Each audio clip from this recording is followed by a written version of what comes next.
Les amis, bonjour, bienvenue dans ce Good Morning Market du 29 janvier. On est en train de vivre des moments assez exceptionnels, un début d'année vraiment très agité, beaucoup d'actions, beaucoup d'événements. Alors, est-ce qu'on est en train d'assister à un des plus grands shake-out de l'histoire, un des plus spectaculaires de ces dernières années peut-être? Alors un shake-out, pour ceux qui ne le savent pas, c'est une baisse soudaine temporaire des prix visant à chasser les traders investisseurs faibles, qui ont les mains faibles, qui ont la gâchette facile sur le bouton sell, avant un mouvement haussier qui les piège. En fait, ce shake-out les fait sortir de position et après ils le regrettent. Donc c'est très possible qu'on soit en face d'un shake-out. On va le voir en fin de journée si c'est le cas. Est-ce que Nvidia est too big to fail ou pas? On va avoir la réponse très bientôt. A priori oui. Si Nvidia venait à être en marché baissier, 3 trillions qui diminueraient de 20%, 30%, 40%, eh bien ça aurait un impact évident sur le S&P 500 et sur le Nasdaq. Alors il y a beaucoup de suspense, pourquoi? Parce qu'on a un niveau de support dans le VIX et un niveau de résistance majeur dans les indices. On a le S&P 500 et le Nasdaq qui sont à leur opposing golden zone et on a le VIX qui doit percer, qui doit descendre en dessous de 16,8. Et où est-ce qu'il est logé actuellement? À 16,8 exactement. Si jamais il venait à céder ce support à 16,8, on pourrait s'orienter vers 13 voire 12. Et dans ce cas-là, on aurait un marché haussier qui repartirait de plus belle dans les actions et les actifs risqués. Aujourd'hui est une journée très importante parce que ce soir il y a la Fed, il y a le FOMC et il y a également des résultats majeurs, Microsoft, Meta, Tesla. On a ASML qui a publié des bons résultats, 10% à la hausse actuellement. Et ce soir on va peut-être avoir un discours de Powell qui pourrait aller à l'encontre de Trump. Alors c'est vraiment de la spéculation ici, je vous en parle vraiment en tant que spéculateur. Mais si ça devait être le cas, eh bien, les indices seraient rejetés fortement à la baisse car ils sont à une résistance majeure. Donc voilà, beaucoup de suspense. On a nos setups dans le S&P 500 et dans Bitcoin qui sont en cours, avec des prix qui sont repartis à la hausse, qui ont rebondi à partir de nos entrées. Mais on va voir, c'est ce soir que ça va se décider et la journée de demain risque d'être assez volatile. On a LVMH qui a annoncé ses résultats, un BPA de 13,54 contre 17,44 attendu en euros. On a le chiffre d'affaires qui est sorti à 24 milliards d'euros contre 23 milliards attendus. Pour l'instant, LVMH baisse de 3,4%. Alors, chers amis, des pages internet à vous montrer très rapidement. Souvenez-vous, la volatilité est saisonnièrement défavorable pour les indices et les actifs risqués. En général, à partir de janvier, eh bien, on grimpe jusqu'en mars. Le Fear and Greed Index est remonté. On est passé à la frontière entre Fear et neutre. Ma page internet de Twitter, mon nom de compte c'est Antoine XTB. Qu'est-ce que j'ai à vous montrer? Ah oui, j'ai à vous montrer donc des setups de Bitcoin. Ce setup, je l'avais proposé le 21 janvier. On est venu dans la boîte verte, on a réagi à la hausse. Est-ce qu'on va atteindre la cible dans Bitcoin? On le verra, les semaines à venir vont nous le dire. Un autre setup, c'est exactement le même, mais j'avais posté plus tard, c'était 6 jours après, le 27 janvier, donc c'est il y a quelques jours, il y a 2 jours. Et on a réagi à la hausse dans Bitcoin. Il va falloir qu'on casse l'opposing golden zone pour atteindre la cible à 114 000 $. On bascule dans Xstation, j'ai beaucoup de choses à vous dire. Alors, voilà, la journée, voilà, se clôturer la séance avec Powell, le discours est très attendu. On a Nvidia qui nous montrait un biseau haussier. On a gapé à la baisse de 10%. La dernière fois qu'on avait vu ça, c'était en novembre 2018. Regardez ce gap baissier monstrueux. Est-ce qu'Nvidia donc nous a fait un shake-out et va revenir fermer ce gap, redescendre, corriger et repartir vers de plus hauts historiques? Ce serait très étonnant, mais le marché peut nous réserver de belles surprises. Et théoriquement, normalement, avec un gap baissier pareil, eh bien, on devrait commencer une belle correction dans Nvidia et s'orienter, pourquoi pas, vers les 60 $. Donc la soirée s'annonce excitante. On va voir si tout ça était un shake-out ou pas. Un petit mot sur la bourse chinoise. Alors il y a DeepSeek qui est sorti du chapeau chinois juste après des déclarations de Trump assez agressives vis-à-vis de la Chine. Et on a un biseau baissier dans le CH50 chinois, l'indice chinois. Est-ce qu'on n'est pas en train de nous préparer un sacré pump pour aller s'orienter vers la golden zone opposée à 14 850 points possible, alimenté au niveau fondamental par l'arrivée de DeepSeek qui semble plus performant que ChatGPT. Alors, un petit mot sur les indices très rapidement. Je fais le plus vite que je peux, mais j'ai tellement de choses à vous dire, c'est assez fou ce matin.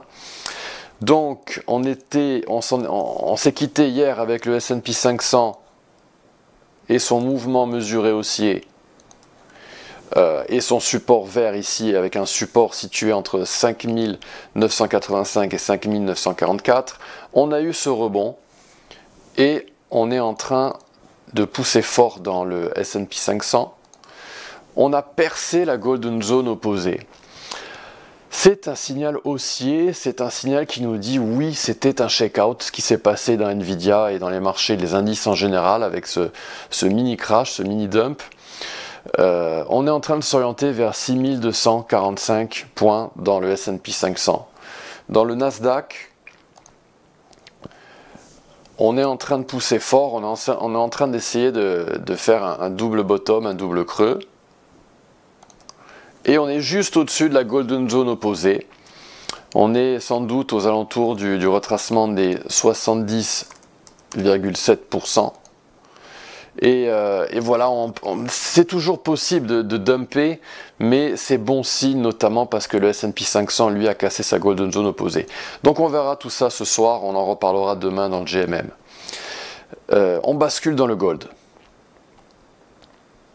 Donc Bitcoin, lui, est aussi en train de suivre le mouvement en tant qu'actif risqué et on va voir s'il arrive à casser sa golden zone opposée. Bitcoin. Donc Bitcoin, alors là on est en mensuel, très rapidement, hein, je vous montre ce graphique très régulièrement. On est au-dessus de la ligne de tendance géométrique qui servait de résistance par le passé, maintenant de support. Et voilà, on a un très joli support, on a une très très belle bougie haussière en mensuel. Cette bougie mensuelle clôture dans quelques jours. En hebdomadaire, on a ce support massif algorithmique, donc je vous en parle depuis très longtemps. On l'a méché au retracement des 38,2%.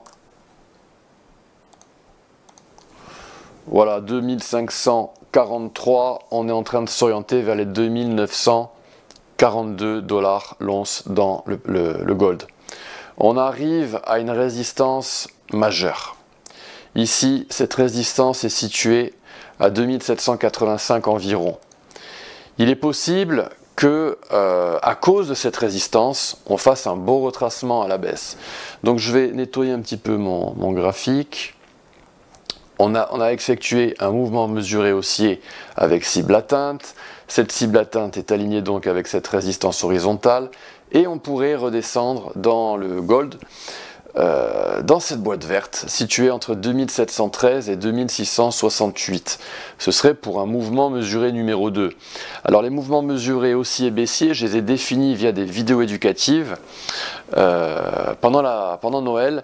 Donc n'hésitez pas à revisionner les vidéos du 24 et du 26 décembre pour savoir ce qu'est un mouvement mesuré haussier. Donc on pourrait avoir un mouvement mesuré haussier en daily, avec les supports que je vous ai mentionnés précédemment, avec éventuellement cette ligne noire qui pourrait être testée si jamais on descendait assez rapidement. Cependant, le gold est en tendance haussière en H4. Alors on a eu une très très jolie série traditionnelle de Fibonacci qu'on va s'amuser à revisiter ensemble. Donc on a eu ce premier mouvement mesuré haussier, que l'on appelle aussi un mouvement mesuré basique. Donc on est descendu à la golden zone, on a atteint la cible. Mouvement mesuré haussier numéro 2. Je manque au dernier endroit où les algos ont acheté, jusqu'au plus haut. 50% de retracement à 2656, on a bondi et on a atteint la cible à 2717. Très jolie réaction baissière suite à ça. Mouvement mesuré haussier numéro 3. Retracement des 50%. Cible atteinte et on continue ainsi tant que la série est tradée par les algos. Ici, pour ce mouvement mesuré numéro 4, eh bien on atteint le retracement des 38,2%. On l'a atteint, cible atteinte, réaction à la baisse vraiment très très belle à partir de 2780. Donc à l'origine on s'attendait à une correction un petit peu plus franche, et puis finalement on a eu que le retracement des 38% à se mettre sous la dent, cible atteinte à 2780. Par la suite, eh bien on a eu une correction pour un mouvement mesuré numéro 5. Et là, par contre, ça a cédé. On a méché la Golden Zone, on a rebondi, et puis on s'est ratatiné, et on a définitivement cassé cette Golden Zone à la baisse. Le mouvement mesuré numéro 5 a échoué, cette série traditionnelle est terminée, on ne peut plus la trader. Et donc, ce qui se passe, c'est qu'on a un mouvement mesuré haussier qui devrait être tradé, donc je manque ici sur ce bas-ci jusqu'à ce top-ci pour avoir une boîte verte que j'ai dessinée ici pour vous entre le retracement de 38% et le retracement de 60,8% à la Golden Zone. Ici donc au plus bas on pourrait descendre à 2668 et au plus haut à 2713. On a également un support géométrique qu'il faut que je vous montre qui est très très joli. Cette ligne de tendance de support est en train de supporter les prix. Et elle nous a permis de rebondir dans le gold. On va le voir tout de suite en H1. En H1, c'est très intéressant. On a une opposing golden zone. Donc là, on est dans le cadre d'un mouvement mesuré baissier. Je vous invite encore une fois à revisionner les vidéos de la Noël pour savoir ce que c'est. Et donc, on a une résistance de Fibonacci à 2765 qui est en train de rejeter les prix. Si jamais le gold parvenait à casser cette opposing golden zone, cette golden zone opposée, ce serait un signal haussier. Et dans ce cas, on pourrait tracer un mouvement mesuré, des retracements de Fibonacci pour un mouvement mesuré haussier qui pourrait alors être tradé par la suite. Et donc voilà, il nous manque l'ancrage supérieur pour cela. Il va falloir qu'on casse cette opposing golden zone. Là, vous voyez qu'on a une vague, deux vagues à la baisse, troisième vague franche, quatrième à la baisse. Si on en a une cinquième, on aura ce qu'on appelle une vague impulsive d'après les vagues d'Elliott. Et on pourrait donc avoir une vague impulsive qui sous-entendrait qu'on aurait trois vagues ensuite par la baisse. Et on aurait donc une opportunité pour trader un mouvement mesuré haussier. Un tout petit mot sur les vagues d'Elliott, puisque j'en parle. J'avais pas prévu de vous en parler parce que voilà, j'ai pas envie que la vidéo soit trop longue. Vague d'Elliott. N'oubliez pas qu'il est possible qu'on fasse une flat en macro ici pour une vague 4 en forme de flat. Il va falloir qu'on casse ce plus haut historique. Si jamais on devait être rejeté violemment, ce qui n'est pour l'instant pas le cas, eh bien on pourrait avoir une vague C d'une flat assez franche et on serait fixé très rapidement avec un mini crash dans le gold. Pour l'instant, on ne l'a pas. Pour l'instant, on trade avec les algos en période H1. Voilà, chers amis, ce que je pouvais vous dire sur l'état du marché actuel. Avec ce soir, la Fed qui va parler, les earnings de Microsoft, Meta, Tesla, la tech qui va annoncer ses résultats. On va voir si on a un shake-out ou pas, si c'est confirmé ou pas. Pour l'instant, le S&P 500 est en train de bien se comporter. Et voilà ce que je pouvais vous dire également sur le gold. Je vous souhaite une très très belle journée. Likez cette vidéo. N'hésitez pas à me poser des questions en section commentaires ou sur les réseaux sociaux. Je suis là pour vous répondre avec plaisir. Belle journée à toutes et à tous, à bientôt, au revoir.